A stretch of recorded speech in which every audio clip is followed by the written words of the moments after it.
പണ്ടൊക്കെ മുന്നണികൾ തിരഞ്ഞെടുപ്പിനെ നേരിട്ടിരുന്നത് ജനങ്ങളുമായിട്ട് റിലേറ്റഡ് ആയിട്ടുള്ള മുദ്രാവാക്യങ്ങൾ അല്ലെങ്കിൽ ക്യാപ്ഷനുകൾ ഉയർത്തിക്കൊണ്ടായിരുന്നു. കമ്മ്യൂണിസ്റ്റ് പാർട്ടിയുടെ തുടക്കകാലങ്ങളിൽ ഇപ്പോൾ പണ്ട് പാട്ട് പാടിയത് നമ്മൾ കൊയ്യും വയലുകളെല്ലാം നമ്മുടേതാകും പൈങ്കിളി എന്ന് പറഞ്ഞതുപോലെ ഈ അധ്വാനിക്കുന്ന കർഷകനാണ് കൃഷിഭൂമി, അവനാണ് അതിൻ്റെ ആധിപത്യം, അങ്ങനെയൊക്കെയുള്ള മുദ്രാവാക്യങ്ങൾ, നമ്മൾ കൃഷി ചെയ്യുന്ന ഭൂമി നമുക്ക് തന്നെ എന്നുള്ള മുദ്രാവാക്യങ്ങൾ.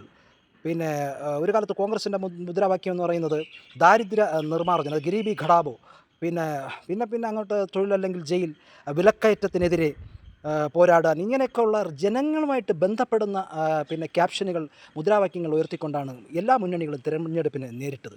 പക്ഷേ ഇപ്പോൾ 10-15 വർഷമായിട്ട് ഞങ്ങൾ വരും, എല്ലാം ശരിയാക്കും, ഞങ്ങളല്ലാതെ മറ്റാരുണ്ട്, ഇപ്പോൾ ഇറങ്ങി വാടാ കാണിച്ചു തരാം, ഇങ്ങനെയൊക്കെയുള്ള മട്ടിലുള്ള മുദ്രാവാക്യങ്ങൾ ഉയർത്തിക്കൊണ്ടാണ് തിരഞ്ഞെടുപ്പിന് ഓരോ പാർട്ടികളും, എല്ലാ പാർട്ടികളും അങ്ങനെ തന്നെ പല പല മുദ്ര. ഞാനിത് പറയുന്നില്ല, ഞാനിപ്പോൾ ഒരു തമാശ രൂപേണ പറഞ്ഞല്ലോ, മുദ്രാവാക്യങ്ങൾ എന്താണെന്ന് നിങ്ങൾക്ക് തന്നെ അറിയാം.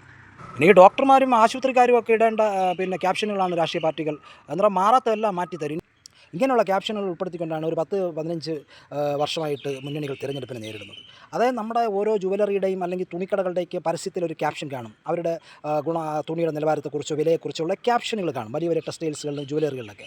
അങ്ങനെയുള്ള ക്യാപ്ഷനുകളാണ്, അതായത് ജനങ്ങളുമായിട്ട് യാതൊരു തരത്തിൽ റിലേറ്റഡ് അല്ലാത്ത, ജനങ്ങളുമായിട്ട് ഏതൊരു ബന്ധവും ഇല്ലാത്ത മുദ്രാവാക്യങ്ങൾ മുഴക്കിക്കൊണ്ടാണ് അല്ലെങ്കിൽ ഉയർത്തിക്കൊണ്ടാണ് ഇപ്പോഴത്തെ മുന്നണികൾ, എല്ലാ മുന്നണികളും അങ്ങനെ തന്നെ തിരഞ്ഞെടുപ്പിന് നേരിടുന്നത്. ഇപ്പോഴുള്ള 3 മുന്നണികളുടെയും മുദ്രാവാക്യങ്ങൾ ഞാൻ പറയാതെ തന്നെ നിങ്ങൾക്കറിയാം.